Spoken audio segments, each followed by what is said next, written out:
something amazing happened. Something happened that very rarely, if ever, happens. A multi-trillion-dollar corporation is walking back a decision they made before even seeing the full outcome of it. Pretty impressive, pretty baller. This doesn't really happen. What happened? Microsoft concedes that the Outer Worlds 2 retail price was too high. Xbox says it will, quote, keep our full-priced holiday releases at $70.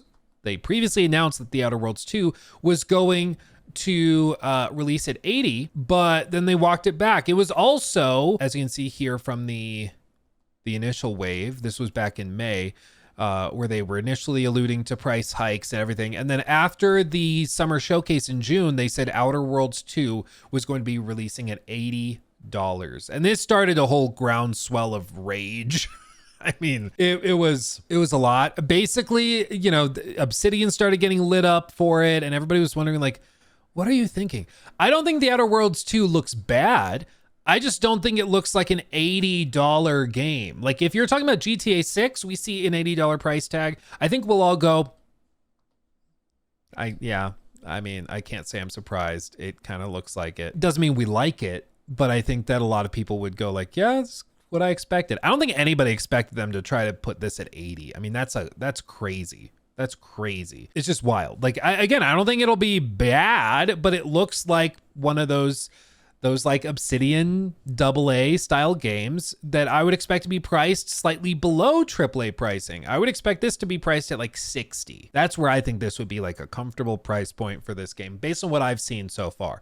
Not saying it's bad. I said the same thing about Avowed. I don't think Avowed gave off AAA vibes. I don't think that made sense at 70, but that's what they're going to try to do here for non-Game Pass players, is get them to pay full AAA price for it, which, you know, they'll get some sales for it, but more than anything, it's trying to push people into signing up for Game Pass. That's the biggest thing they're trying to do with it. So having said that, they announced it was going to 80, but in the time since then, there's been some other events. So for example, Borderlands 4, it was insinuated, not officially confirmed, but insinuated that it was going to be releasing at 80 as well. Eventually they walked that back and said, nope, it's releasing at 70. And now we're getting the update officially that this is changing. So as you can see here, announced across Xbox social channels, Microsoft and Obsidian revealed that The Outer Worlds 2 will no longer be 80 at launch, returning to the current industry standard of 70. Quote, we're focused on bringing players incredible worlds to explore, and we'll keep our full-priced holiday releases,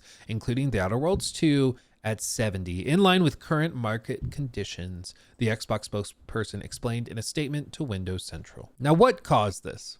What happened? The pre-order numbers were a poopy, which, yes, is technically the technical term. I think they were crap. All of these games rely pretty heavily on pre-orders to gauge interest. So I've heard people ask, why are pre-orders so important? For one, it's because it locks up your money. That's part of it. They get your sale up front. They don't have to worry about you remembering the game launches, you know, on launch day, or having the time to play it. It tells them, you know, you get the money early, you're locked in. That's part of it. The other component of it is that it helps with projections. And when you have money coming in through pre-orders and you say, oh, we hit pre-order targets 10% above what we thought, then you might increase marketing in certain markets, right? Through Super Chat. Thank you. I think is to be priced under AAA pricing. You know, 60 inches, that hurts to hear. That 60 is less than AAA. I want to go back. Yeah, dude. But that's also part of this. And we'll get to that, the price anchoring discussion, because they've priced it at 70 now. And that's like, now people are celebrating it because it's better than 80. But Outer Worlds 2 being priced at 80 was always insane. Being priced at 70 now, I still think is probably too much for the game that it's going to be.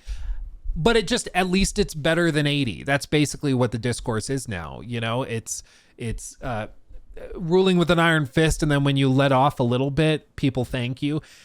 It's like, no, 80 was insane. 70 was also too high. 60 is about right. You know, it's the same thing with like Borderlands 4. Maybe you don't think Borderlands 4 is worth the full AAA price. It's good that it's not 80, but it's still 70 goddamn dollars.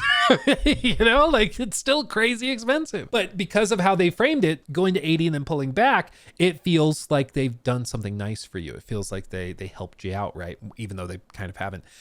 So But going back to pre-orders, basically the problem or the reason pre-orders is important beyond just getting your money up front is that it helps with projections, and maybe, you get information from that. So let's say that they open up pre-orders for Outer Worlds 2, they put that out, and they see that the game is actually seeing crazy high pre-order numbers within a specific market, like Brazil.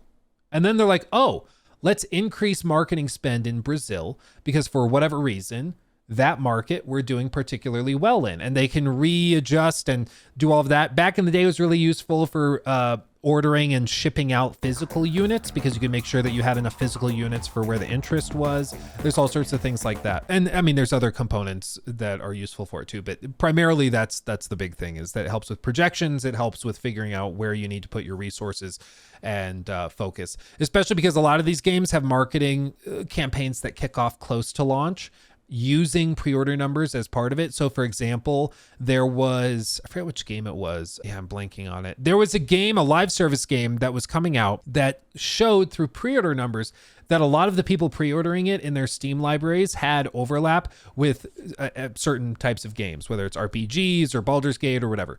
And so they're like, oh, because there's overlap there, let's target Baldur's Gate. Let's target Baldur's Gate streamers, YouTubers, people who have covered that game, and let's have them advertise our live service game because there's overlap between the players that like that type of content and the people that are buying our game and pre-ordering it, so they can try to capture that audience more. It basically just gives you more data that you can use to better market the game as you get to launch, and it's useful in that sense. But I think if they went so far as to walk back the $80 price point, at this point, months out from launch, right? Like it's coming... When is it coming? September or October or something? October 29th. Months out, and they're walking the price point back. That to me says those pre-order numbers were real bad. I think if they went so far as to walk it back that much this early, they were really worried about how they were doing. So it might be a little bit too late. I mean, at this point, I think a lot of people have already been like, okay, well, I'm not going to buy it at full price. I'll wait till Game Pass, or I'll wait for a sale or something, because now the reputation is going to precede it, certainly. But waiting going this early, months out, and walking the price point back, that's wild. I'm guessing the numbers were pretty abysmal. As even this guy, I believe this is Jez on Windows Central, says, as good as the Outer Worlds 2 looks, I think $80 would have been a tough pill to swallow for gamers who are already dealing with rising costs elsewhere, who are also increasingly looking to free-to-play games to offset the rising cost of living. Cynically, it wouldn't be a stretch to think that the $80 price tag was an attempt to push people over to Game Pass, which would have represented a significant saving for those wanting to play Obsidian's new sci-fi epic.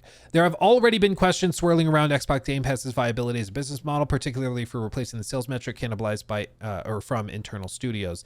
In any case, it's a rare win for consumers in a world where everything seems to get perpetually more expensive with no sign of stopping. Part of me wonders if Microsoft did some kind of analysis on what kind of sales impact $80 would have had for the upcoming Call of Duty Black Ops 7 and decided they didn't like what they saw.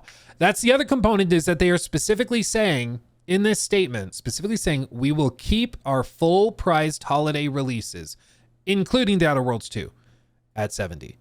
That includes a Starfield PS5 release and Call of Duty. And $10 multiplied across 30 million units or whatever Call of Duty would have sold is not insignificant. 300 million, quite nice. But they're even saying that will be stuck at 70 as well, for the base version at least.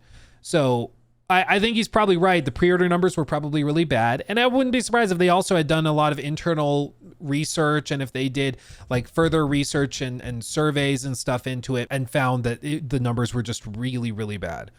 And they were like, okay, well, we just can't push that far. Because what's happening is a lot of people now are getting priced out to the point where they just shrug and ignore the game and separate it in their mind. They go, 6 months, a year, I'll get it on sale, which probably means for like 50% of those people that they never buy it. I think that's a huge component of that. I think it's a big part of it. He took my thing.